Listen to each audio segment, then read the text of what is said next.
Welcome everybody. Welcome today. Look at my guest, Teresa, the ghost. She's filling in for our guest today. So me and Teresa, we're talking about the missing 411. That's today's topic.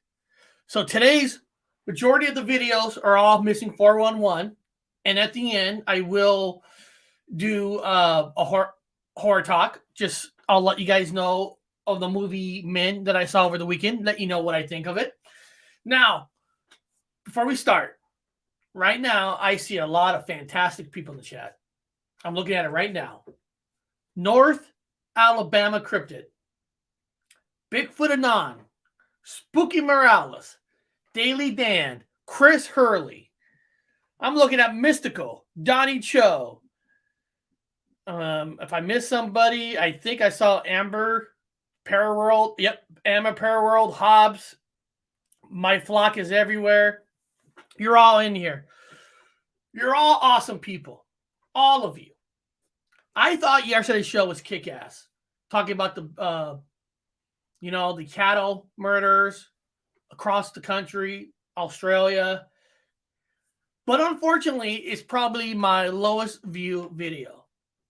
And it kind of tells you a lot about social media. It tells you a lot about communities. What do I mean by that? We still have people that's in these individual communities that's staying in the Bigfoot, staying in the paranormal, staying in the UFOs, and they don't want anything about anything else. And not just everything else. They don't like to add Bigfoot to the cattle issues, UFOs to the cattle. Even though this stuff happens every day all around the world, there's still a lot of people who just want to see, is that Bigfoot footage or not? Is that Bigfoot? Is that a UFO dot in the sky? And when you bring up subjects like the missing 411, majority of the people don't care. They don't give a damn. People here in the chat, you guys give a damn because you're here. You know, am I here to tell you that the missing 411 is all because of UFOs, Bigfoot, paranormal? No, hell no. I would never do that. Can't do that. But one thing I can tell you about the missing 411, these people are actually missing. For whatever reason, what we think it is, they're missing. Those stories are true. Why they're missing? That's what we don't know. We don't know why they're missing. Could it be Bigfoot? If you believe in Bigfoot, it's got to be a possibility, right? If you believe in UFOs, got to be a possibility. Even paranormal, ghosts, demons, it could all be possibility. Could it be animals? Yes, there could be animals. Could we just got lost falling off a cliff? Of course. Wormhole? Maybe. How do I know how people are all missing? Some stories are more real. Some stories are fake. I can't tell you that. A lot of these videos I'm showing you today about stories of some missing people, I can't tell you how accurate they are. But we all know what's strange about these missing cases is even nowadays, I said this yesterday, we got better technology. We got better drones. We got better equipment. The people who investigate this stuff has way better equipment they had 10 years, 20 years, even 3 months ago. Everything gets better. So when somebody goes missing, they look at the ground. They look at the trails. If it's animals, there's got to be trails, right? There got to be blood. But some of these missing cases, they're just gone. No broken trees, no blood, no nothing. Some of these cases, these people are disabled. They can't even get far, but they're gone. They're not even near a cliff. Why? How? I mean, there's thousands and thousands of cases. We're only scratching the surface of these cases. Only scratching the surface. What I'm showing you are just some stories of some missing 411 people. So kick back, relax, and let's have a good time. So this ain't really broken down in segments like I usually do. but I always like to play some kind of an intro. So what the hell? We'll just do the intro of UFOs.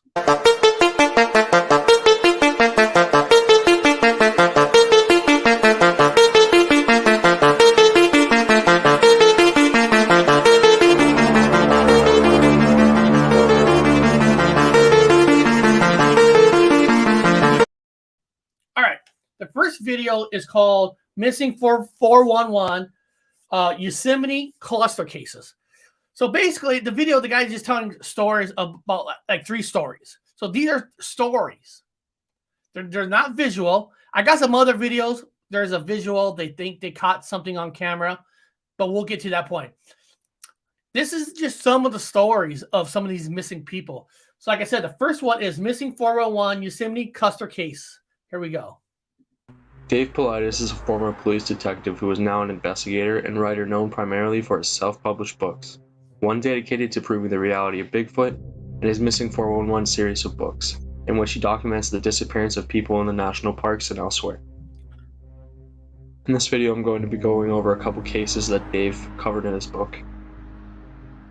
From 1968 to 1988, there was a cluster of cases that involved the same area of Yosemite National Park. The first case is the case of Stacy Arras. Stacy was a 14-year-old girl on a horse riding trip with her father and several other friends in Yosemite National Park. What was likely a picturesque and enjoyable ride over the stunning wilderness of Yosemite became a nightmare for the Arras family. After arriving at Sunrise High Sierra Camp, Stacy cleaned up and decided to take a walk. The young girl asked both her father and another member of the party to join her, but was denied their company. She made it clear that her walk was only down to a nearby lake in order to take some photographs and stretch her legs. The lake was nearby within earshot of the site, and the area was not known for any instances of animal predation. Thus, her father likely thought little of his daughter's actions. However, once she embarked on her short walk, Stacy Arras was never seen again. After comprehensive and thorough search lasting 9 days with over 100 people, sniffer dogs, and helicopters, nothing more than the last cap of her camera was ever found. The Mystery Man. In early August, a man's body turned up in a crevice located within Tenure Peak. This is not a site far from Sunrise High Sierra Camp and the lake where Stacy Arras disappeared. This man has never been identified, but analysis of the body was never able to determine the cause of death. Incredibly, obvious signs such as blunt force trauma or multiple broken bones that might evidence a fall to his death in the gorge were not present. Jeff Estes. Wow. A little more than a mile away from the gorge where the body of the mystery man was found, 25-year-old Jeff Estes disappeared. Even after official search efforts, as well as the efforts of family and friends, not a shred was ever found. Timothy Barnes. In mid-July, slightly northeast from the site where the mystery man's body was discovered 20 years earlier, Timothy Barnes vanished. Similar to the Jeff Estes case, even after meticulous search efforts, not a shred of evidence surfaced. These 4 instances exemplify the strange anomaly within the 411 cases of particular hotspots. Here we see within these few square miles a startling concentration of lost people. This possibly suggests a geographic correlation.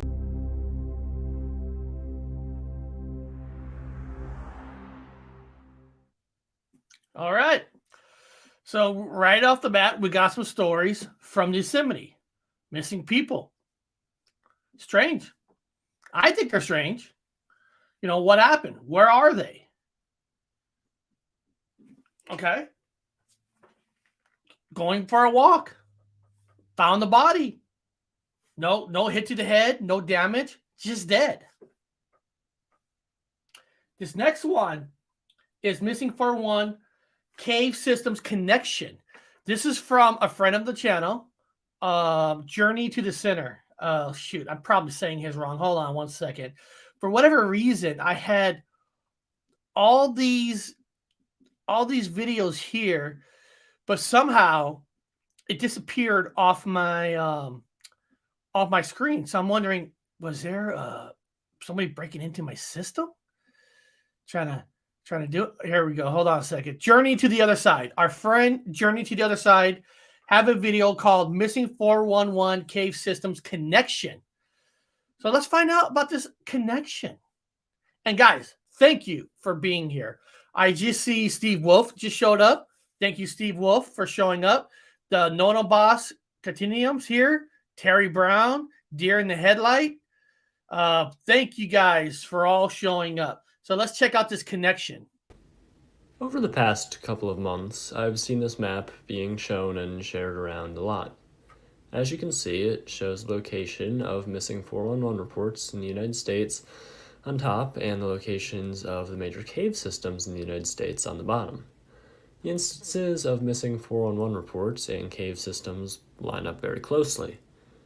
For any of those who aren't aware, missing 411 is when a disappearance occurs in the U.S.'s national parks. Since their founding in 1916, over 1,600 people have gone missing. Even more curiously, when bodies do turn up, they're found under extremely strange circumstances, to say the least.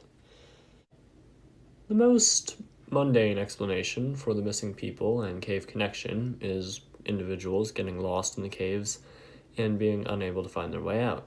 North America's cave systems are extremely extensive and almost entirely unexplored, and if you don't know what you're doing, good luck. But I know you didn't click on this video for the mundane explanation, so it's time to talk about cryptids. All across the world, different cultures have had stories of monsters that live in caves. The Greek Cyclops, European goblins, and the African Groot slang, just to name a few. However, North America has its own breeds of beasts. Dogman, mountain giants, and of course, the legendary Sasquatch. These hairy humanoids walk all over the forest, but could they be using these subterranean systems as homes? A few months back, when I made my True Giants video, I learned that they're typically sighted near caves, which could lead some credence to the theory. As I'm sure you know, there is a precedence for bipedal hominids that live in caves. Cavemen. For creatures with enough intelligence to understand the need for shelter and protection from the elements, but not necessarily being able to construct a shelter on their own, caves would be the perfect solution. During the U.S. war in Vietnam, American soldiers reported seeing creatures they called rock apes, which are, for all intents and purposes, basically just an Asian Bigfoot. These creatures would then attack them and afterwards retreat to the caves. These stories come from multiple groups of high-ranking military officials, which, of course, makes me more inclined to believe them. Now, caves. Now, one could say that, well, every mountain has caves. Okay, I would get that. But he did a pretty good job of comparing the two. If you look at the picture of the cave systems and all the missing 411s. So what if there are people, cryptids, living in these caves are the ones taking these bodies? It would make sense, right? And who says what kind of cryptids they are? Of course, he mentioned the Sasquatch, but he also mentioned some other kind of cryptids.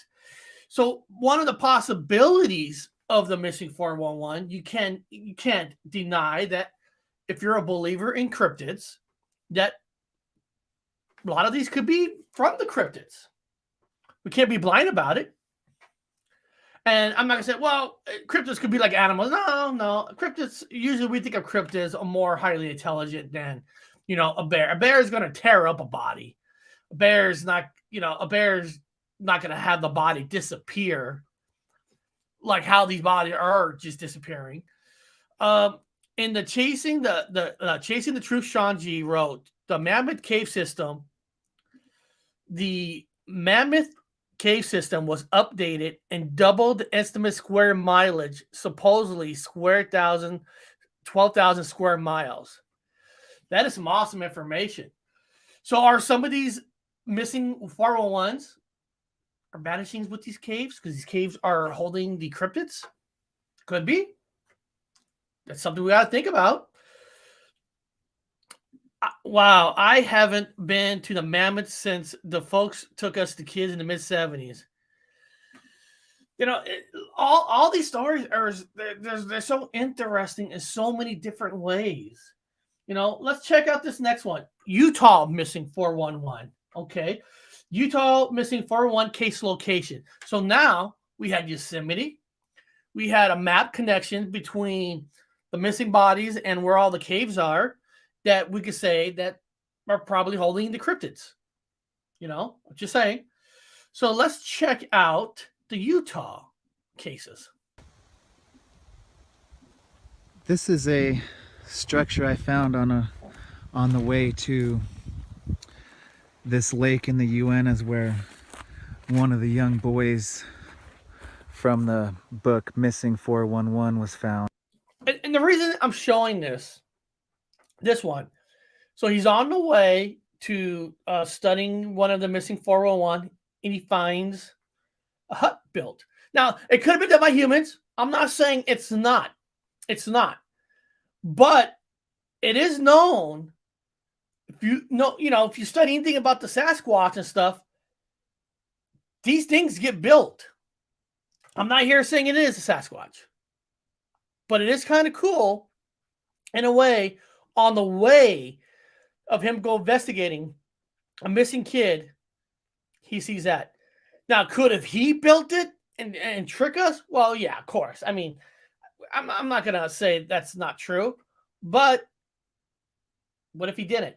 I'm just saying. What if that was built by a cryptid? We got to use our open minds. I will never tell you and never force a belief into you at all. But let's just go back a little bit and let's check this out. Sorry about that.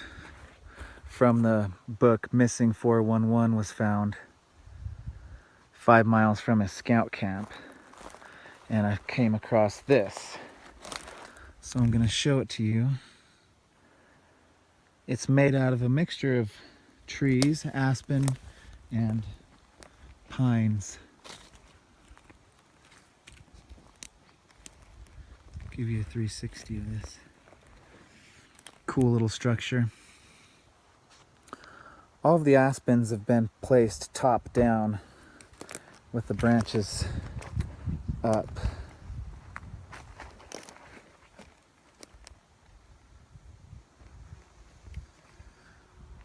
Okay, we'll see what else I find on my way to my destination, the lake where the boy from Missing 411 was found in the Uinta Mountains. Hope you enjoyed this little guy. Have a great one.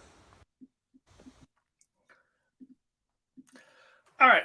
So like I said, the main reason I was showing this is somebody went to go investigate one of the missing cases and they found the structure. If you go on a case and if you found something that you don't know why it's there, you should film it. You should write it down. Draw pictures of it. Could it be done by a human? You betcha. But what if it wasn't? What if it was built by a cryptid? Now, that's the thing, is it doesn't look very big. That is the thing. That is the thing that's throwing me off there. Somebody built it because Donna Boss, you are correct. You are correct. It's a crazy structure. It is smaller like a human. But not every cryptid that's out there could be a Bigfoot. It could be other things that we don't know. Or it could just be him doing it and faking it and filming it. I mean, hell, that's an easy one right there. But it's interesting enough that, we need to take a look at it. Now, this next one is, I'm not going to tell you that any footage from this film is real. It's called Missing 411, Creature Caught on Camera in 1997. I don't know if this is false, fake, somebody just made this. I can't tell you that because I don't know. I wasn't there. But apparently, they feel that they caught a creature in 1997 that might be responsible for the missing 411. This is where you got to use your own open mind. And maybe some of you might see this video, seen it before, and say, Eric, that's a proven fake. Great. If it's a proven fake, then you got to let us know. You got to let us know. We're a community here. We share. There's no embarrassing of not knowing what's real and what's fake. We're here to share. We're here to help each other out. So check out this next footage and let's see what you think. Okay, guys, so this is one of the more conclusive videos I've ever found. It's from Missing 411. I'll leave a link back to his video, but it's circulated all over the internet. And I just want you guys to watch this and observe this creature, whatever it is, because we've heard stories about other cloaked beings. It sounds like a reptile to me, but I want to know what you guys think.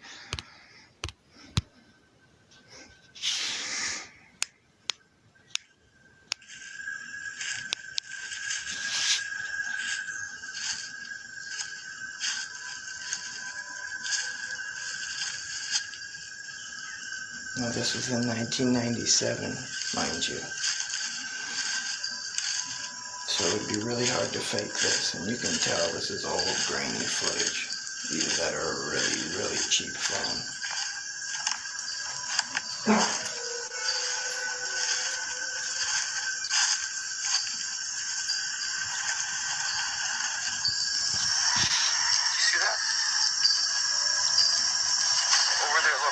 See this quote? You see it moving from the right side of the screen to the left? It's right in the middle right now.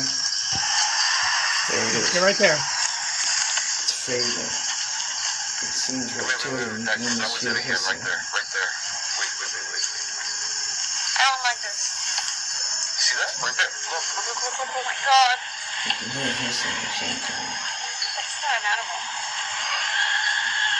I don't like it. And you can see its face.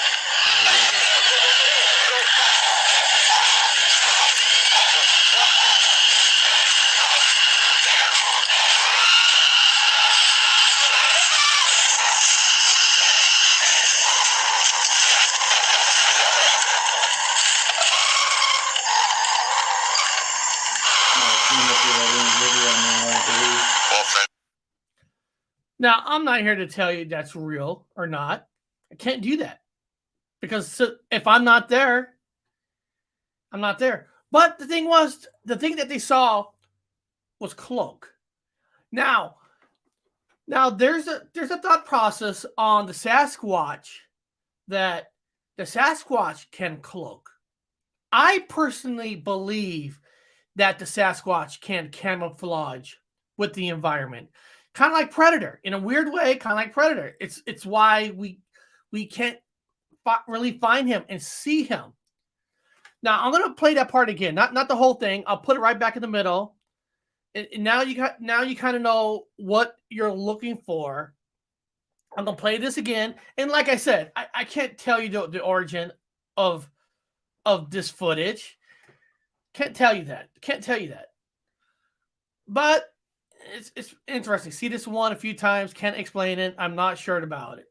That's right, Shanji. That is correct.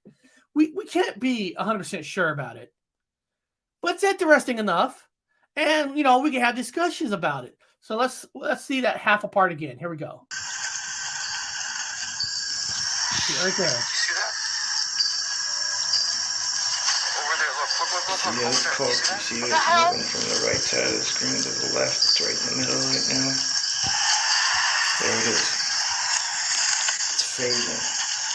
It seems reptilian when you see it hissing. Right there. Wait. I don't like this.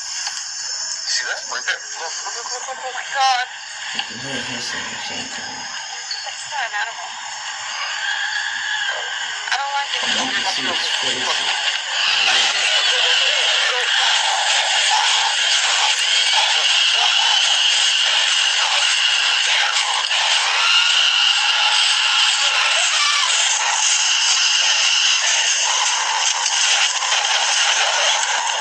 Okay.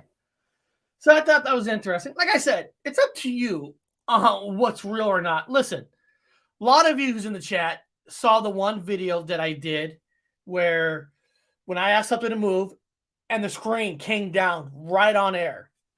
There's people that email me saying that's all fake. And you guys seen it live. I know it wasn't fake because I was here. I watched it. So I know what happened at 100% for me. But people are watching it, it can't be 100% for you because, back in your mind, you're wondering, is that just luck? Did that just fall down? Did he put it up like less tape? And at that hour and 30 minutes of the show, it did it. I mean, it's hard for anybody to tell. That's what I'm trying to say is unless you're there filming with the cameras, nothing's at 100% unless you're there. But it's a belief system. But I will say that I do believe that the Sasquatch can cloak. That's my belief. Doesn't have to be yours. Some of you are probably from the paranormal side, probably might not even believe in the cryptids. That's fine. I'm not. I don't judge anybody. You have every right to believe what you want to believe. Every right. But it's fun. I thought it's some pretty good footage. And Sweetly Morbid Bear showed up. Angels Are Life showed up. I know I said mystical before, but if I didn't, I'll just say it. Pam Smith is here. Black Dragon. I want to, like I said, Chasing the Truth, Sean G.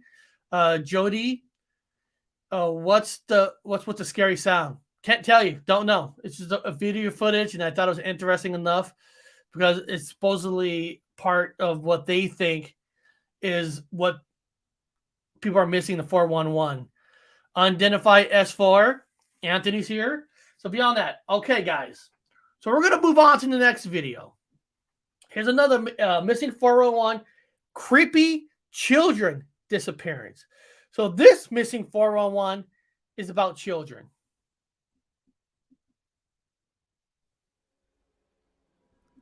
On a warm June day in 1959, the Van Hulas took their 4 daughters to Norway Lake Park in the Upper Peninsula of Michigan for a day of fun.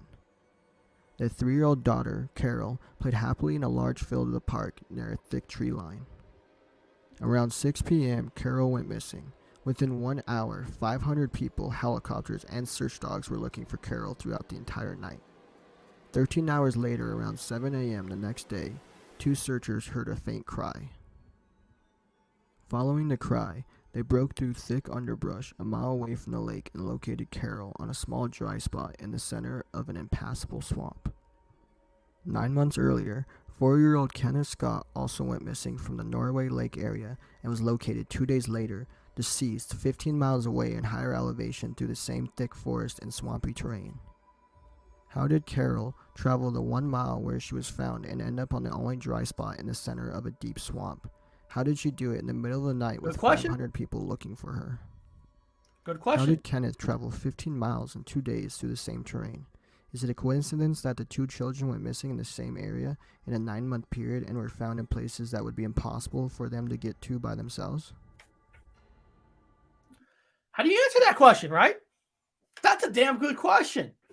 Why? How? Guys, there's so many missing 411 stories out there. You should never close yourself off to these missing 411s. Because for one thing, something happened to these people. That's a fact. That's the part we don't have to worry about paranormal, cryptids, or UFOs. Missing, they were missing. Some are found, don't know how they're in certain places. Some are never found. But that part we know is 100% true. But the question is, why? How? What we're all trying to figure out. We're going to continue to Douglas Lake, New York. Here we go. Douglas was on vacation with his extended family on their 13,000-acre private estate near Newcomb, New York. Douglas's relative was a wealthy banker who owned a large 3-story log cabin lodge on the edge of Newcomb Lake. On July 10, 1971, Douglas walked down the pathway leading away from the lodge to meet his uncle for a hike. Concerned about poison oak, his uncle sent him back to the lodge to change into long pants. On his way back, just a few feet from a small bridge, Douglas spoke with another group of kids enjoying the water at a small beach on the lake's edge. That was the last time anyone ever saw Douglas. The search for Douglas was huge, and no cost was spared to find him. In addition to hundreds of local volunteers, specialized search and rescue and multiple dog teams were flown in from all over the country. At one point, even the military joined the search. Many of the search dogs picked up Douglas's scent and tracked it straight through the woods for 15 miles to a nearby mountain called the High Peaks. The trail then continued for another 15 miles through the dense forest to the city of Lake Placid, where it ended after having gone around the city as if to avoid it. The searchers commented in news articles that the descent went through the roughest terrain they could imagine, and many of them made very little progress each day due to the undergrowth where the scent was located. After a lengthy search, not a trace of Douglas was ever found. Shortly after the search ended, the family sold the lodge and the land to the state of New York. It has since been turned into a state park that anyone can visit if you're willing to walk or bike the 5 miles to get there. Is it reasonable to assume that Douglas Legg just got lost on a trail back to the lodge and in a confused state made his way through 15 miles of dense forest directly to the top of a 5,000-foot mountain and then on again for another 15 miles off to Lake Placid, where he then walked around the city? It may also be easy to assume Douglas was the victim of a bear attack. However, when a bear attacks, there are signs of a struggle and a lot of noise. Bears do not grab people and walk 30 miles through the woods. That's what that was exactly. On a warm June day. Oh, hold on a second. I don't know how I did that. Let me get back where I was. My bad. Let me move up. I went too far. Where was I? Hold on. I apologize for that. That was a rookie mistake. Let me see. Oh, let me go back. Let me go up. My bad. Okay, hold on. I think I got. Am I almost to the next one?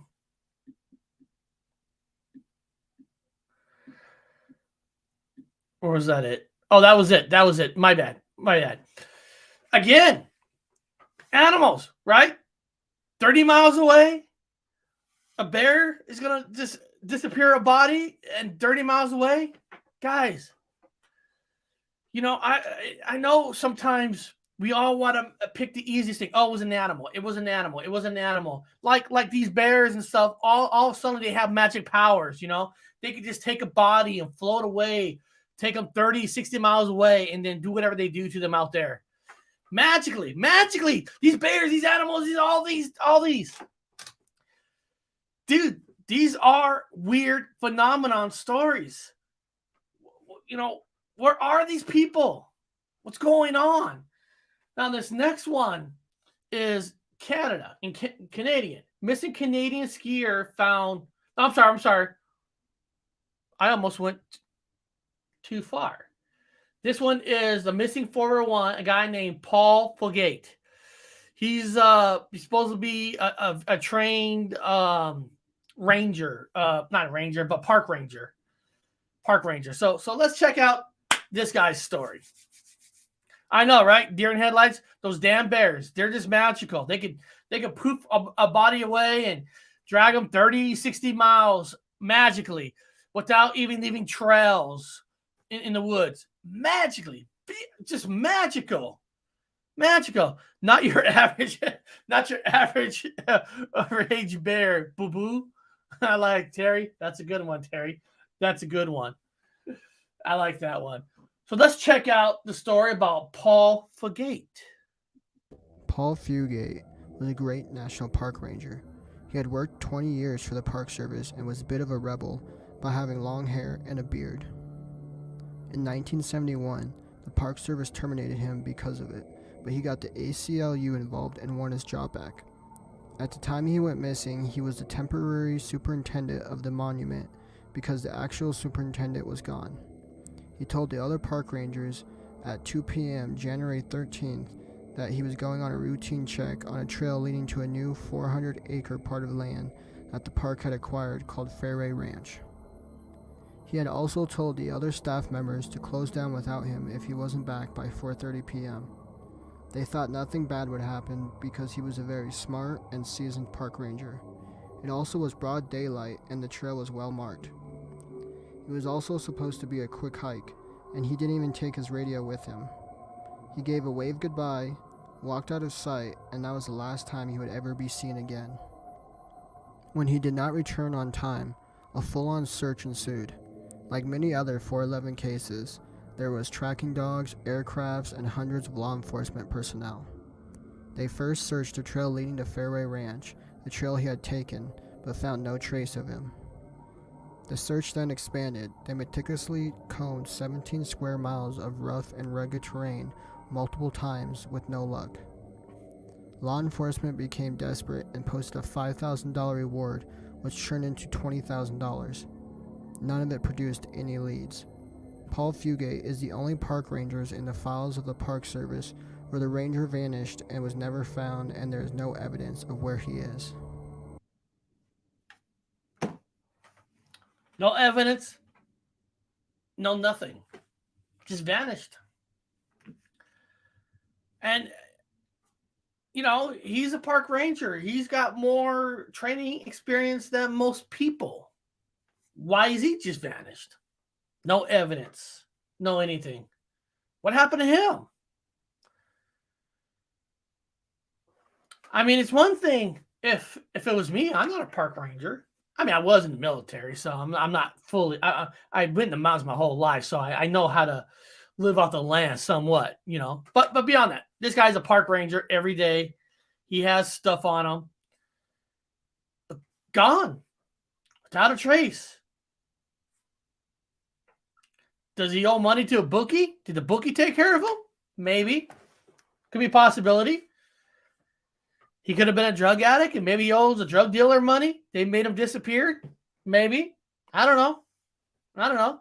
But when you think of other people doing this, well, they had to be good enough to not leave evidence. You know, you got your best investigators out here studying the crime scenes. Guys, talk to Anthony. Anthony from Unidentified 4 was a police officer. You know, a trained police officer, they're trained to look for evidence, to find proof, to find what happened. But with most of these missing 411 cases, they can't find anything. You know, why? What's going on? I mean, there's articles. Here's an article. Who's here? Hundreds have vanished from national park. Is Bigfoot to blame? National parks are a source of pride for Americans. They provide beautiful, wild places to explore and reconnect with nature. But unfortunately, sometimes there's a dark side to these historic places. One of those is that since the National Park Service was established in 1916, more than 1,000 visitors have disappeared while visiting a park, often without a trace. And because there is no federal level database tracking how many people have gone missing from these federal lands, it is difficult to pin down an exact number of the missing. So there's not even an accurate number to say of how many people that are actually missing. Did you guys just hear that part? What I just said? Okay, if you haven't read it, and because there is no federal level database tracking how many people have gone missing from these federal lands, it is very difficult to pin down an exact number of the missing. I don't know about you. That's pretty interesting. So we don't even know the real case, the real true numbers of people missing. Look at this. Some people were eventually located at much higher elevations than when they disappeared. In one such case, guys, hear this. I want you guys to hear this. In one such case, a toddler was found 12 miles away from where he vanished. A journey that would have had this 2-year-old traversing 2 mountain ranges and crossing over fence and through creeks. Perhaps a person abducted the boy and abandoned him later. But why? Most kids who get abducted, hey, we're not gonna go there, but we know what happens. How is that possible? What? But just magically, this kid was able to be somewhere that it's almost impossible? Was it a Bigfoot helping him out? That would be an awesome story. That would be awesome if we found out that a Bigfoot actually helped him. I mean, that would be the best. I mean, that would be 100% the best. But we know that's not the case. I hope that was the case. Or was he abducted by UFOs? A lot of people get abducted by UFOs all the time, don't know it. I don't know. Hold on a second. Give me a second here. I don't know if you can see this. I don't know if you can see this. One day, I don't know. You probably can't see it. One day I woke up with a sore throat. And I have a scar right here. Right here, I have a scar. I wish I had an engineer person that could zoom in. I have a scar. Don't know how I got that. One day I woke up with a sore throat. I have a scar. Could I have done it myself? Scar? Possible. I heard Spooky Morales on the channel that if some people had chicken pox, which I had chicken pox when I was a kid, that could leave scars. But the scar that I have there wasn't there until about 15 years ago. Don't know how it happened. I mean, right there on the softest part of the skin, a little scar. It's like 3 lines of a scar right there, like 3 lines. Where did that come from? I can't sit here and say I've been abducted. For some reason, I can't, I don't, maybe I need to go through one of those things and get, what do you call it? Hepatitis or something, but I don't know if I even trust those too much. But I do have a scar. Don't know how that got there. The mysterious circumstances have led to some theorize these abductions made by Bigfoot or some other large animals or wild man like the Wendigo.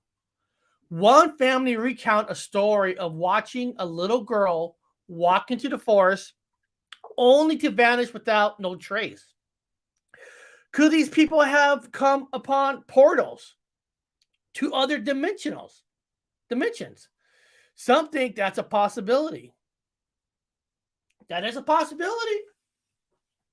Portals, dimensions. All because I haven't witnessed a portal, that I haven't witnessed a dimension, doesn't mean it's not real. I can't tell you it's real. I can't tell you it's not real. I can't tell you that it's not real, even though I've never seen one. I don't believe everything in science. I don't believe science has the answer to everything. Near-death experiences. Science says it's just your brain waves. There's people who, we all have friends that we know that are true mediums. Science can explain that. Do you believe that your friends are medium? Okay. What does that tell you? Science cannot prove everything. Cannot. This next story, here, I'm getting it ready.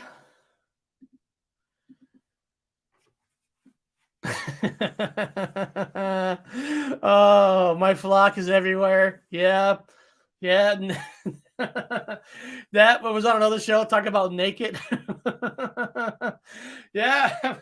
Maybe I woke up naked and there was a scar. This one's called Canadian skier found thousands of miles away on his ordeal. So let's listen to this story. Shocked, I'm back to work, I feel great, but you forget about it for a few days, and then someone or something jogs your memory, and then you think back at it, and it's still overwhelmingly shocking to that it happened. Still, I feel fortunate that I'm here, even just talking today, because of all the potential things that I guess could have resulted. When I woke up and came to, having it discussed with the fellas like later on post week, and having discussed later on with some of the ski patrol and the New York State Police, it was somewhat determined that I was probably on the Kids Hill. I must have made a wrong turn, but somehow that's where I was. I wasn't in a high-level mountain area, or I was pretty well near the bottom of the hill. I didn't make it to the main lodge because I think I headed towards the car, which is adjacent to the lodge. And then with my vehicle not there, it really got a little overwhelming. And I think that's when, I'm assuming, I hailed or, put my arm up or something like that, just to hail a ride back into town. It was a truck. Okay. Like a transport? Like a transport. Okay. And I don't know if I said anything. I don't really recall having, I'm just assuming that I hailed a ride, and I'm not certain if I said anything, but I would assume that I must have said, you can get a ride or something. The doctor says, I think you had a severe head injury, and it was temporary, and everything's going to be normal for you moving forward. After 3 days, 4 days, 5th day, I think there's a lot of despair, a lot of stress on them, in the sense that it just didn't look reasonable that I would be found okay. Dad was here, Dad was gone, and wow, Dad's back. We could almost talk about anything now, in a sense that, I was close to them before, but even closer now. So Canadian, Lake Placid, New York, showed up in Sacramento. Brain injury. Wow. Wow, brain injury, huh? That's what doctors say. Interesting. That's far. East Coast to the West Coast? What are we talking about? Over 3,000 miles? And somebody is nice enough to give you a ride from one end of the country to the other end of the country? Shit, you get lucky if you get a ride to be able to get to the next town over. Right? Right? If you're a hitchhiker? But this guy was able to go over 3,000 miles all the way to Sacramento, of all places. Sacramento. I used to live in Fresno. Sacramento is only like 2 hours away. There's no reason to go to Sacramento. No, there's no reason to go to Fresno either, but that is my hometown, so there's a reason for me. So, wow, all these people missing. And people, I'm going to share this screen. There's so many stories out there. They're all over the place. I'm going to put this one in the chat so you guys can check out later on your time. So I'm going to put this link in the chat. This one's called 10 Mysteries Disappearance in the National Parks. And I'm not going to read all these, but you got Bessie and Glenn Hyde, 1928. Bessie and Glenn honeymoon in northern Arizona in the Grand Canyon when they vanished. They were traveling down the Colorado River in the sky October 1928 and planned to boat through Grand Canyon. Bessie would have been the first woman ever to do so successfully, whatever. So 1928, Arizona. Alfred Bitzard, 1938. 4-year-old was the first recorded drowning in Colorado, walking through actually drowned in a controversial. He was camping in a park with his family over the July 4th weekend when he disappeared near Roaring and Fall Rivers. Bart had gone to his dad to bath. He decided that two friends about 500 feet upstream. 1946, Kathleen Van Alster, missing. Paul Weldon, 1946.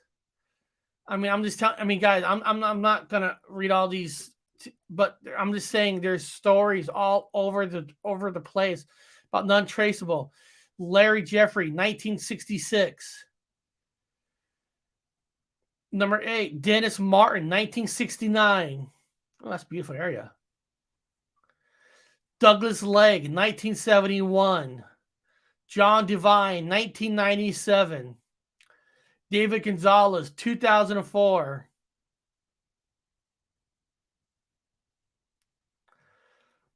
Robert Dreep Saran, 2013. Jacob Gray, 2017. Clan McLaughlin, 2021. A 27-year-old Irishman visiting Grand National Park in Wyoming has been missing since June 2021. The last known sighting of Dublin in native McLaughlin pinpoints him heading in the direction of Taggart Lake. Number 1, Gabby Potato, 2021. Cases, I mean, all around us. There's so many missing 411 cases that people are just gone. Gone. And you heard some of the stories today on some of these videos. You know, guys, you can't get more real than these missing people. I mean, these are the most realistic things there is. But I still don't understand, and some people in some of these communities don't want nothing to do with the missing 401. They don't want nothing to do with cattle mutilation deaths. They don't want anything to do with it. They rather just look at the dot in the sky. Is that a UFO? There's more to that stuff. There's more to this mystery. There's so much to the unknown. Why would you not want to research the unknown and try to get all the information that you can? Because there's things that goes on that we cannot ever understand. We don't understand. Every day you hear all these new technology, files, people being caught from 20 years ago with DNA being found. We got all this stuff now, but people are still missing without a trace. Without broken trees, broken grass, no animal marks, no nothing. Or people are missing and they just show up somewhere else. You got that famous story from the movie Fire in the Sky. They were working, gone, boom. 5 days later, they found them. Everybody in that movie Fire in the Sky in real life took a lie detector test. And they all passed. Every one of them. Are they all lying? They all pass a lie detector test. I know there's a few people that can do it, but 5 out of 5? If you haven't seen that movie, Fire in the Sky, it's actually pretty good. You should check it out. It's weird. Mystery. It's hard to understand. All right, beyond that, guys, we are going to go to one segment, a movie review segment of a movie I saw over the weekend. And if you want to stick around for that, I appreciate it. If you're just here for the 411, I'm letting you know now. I'm just going to transfer over real quick to a fast movie review. I want to thank every single one of you here. And if you're new to the missing 411 stuff, guys, there's so much videos out there. There's so much stuff on YouTube, social media, books, stories, anywhere. Study up on these missing 411s because not one story is the same. Beyond that, let's move on over to my movie review.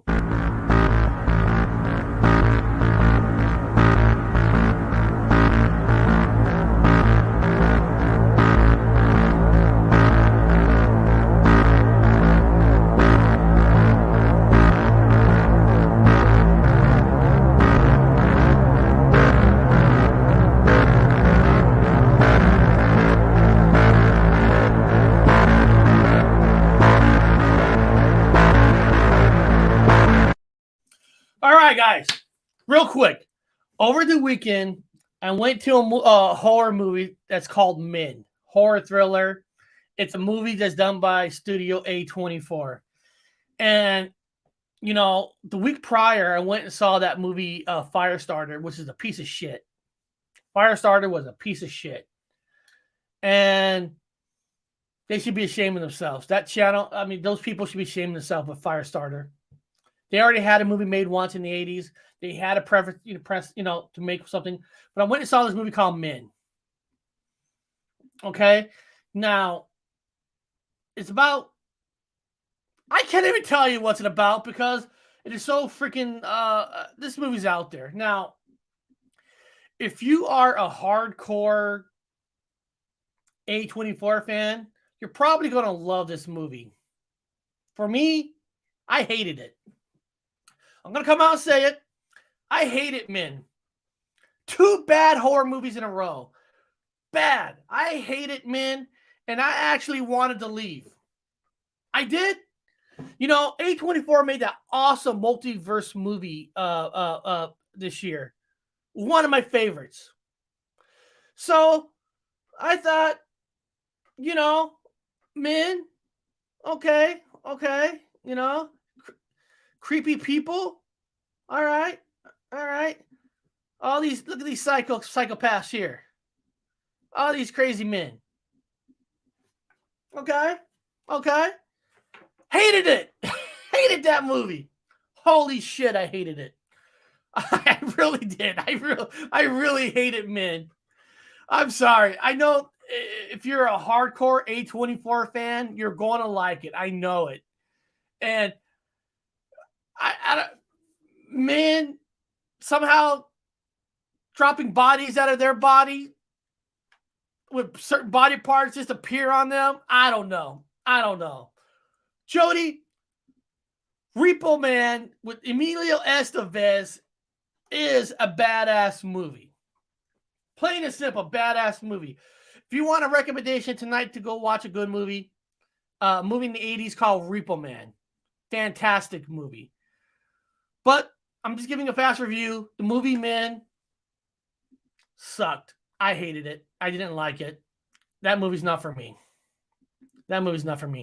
Well, beyond that, guys, I just want to say thank you for showing up today. Thank you for having an open mind. Thank you so much. Now, tomorrow, the Jedi Sith Lord, Gypsy, will be on to give people special readings. You know, to bring some hope into their life. Bring some happiness to their life. Tomorrow night, I'm trying to confirm our guest to come on. I haven't confirmed it yet, so I haven't created no link for tomorrow night's show. Probably still going to do one, but I'm trying to confirm our guest to come on. But I haven't heard anything from them, and I don't want to say who they are. I think I mentioned it before, who they are, But beyond that, I will. The Gypsy, the Lord Gypsy will be on tomorrow to give you guys a fortune. But beyond that, guys, thank you all for showing up. I appreciate it very much, and keep studying, keep researching, and guys, continue that road. Get in that car, take a ride down to the Paranormal Highway.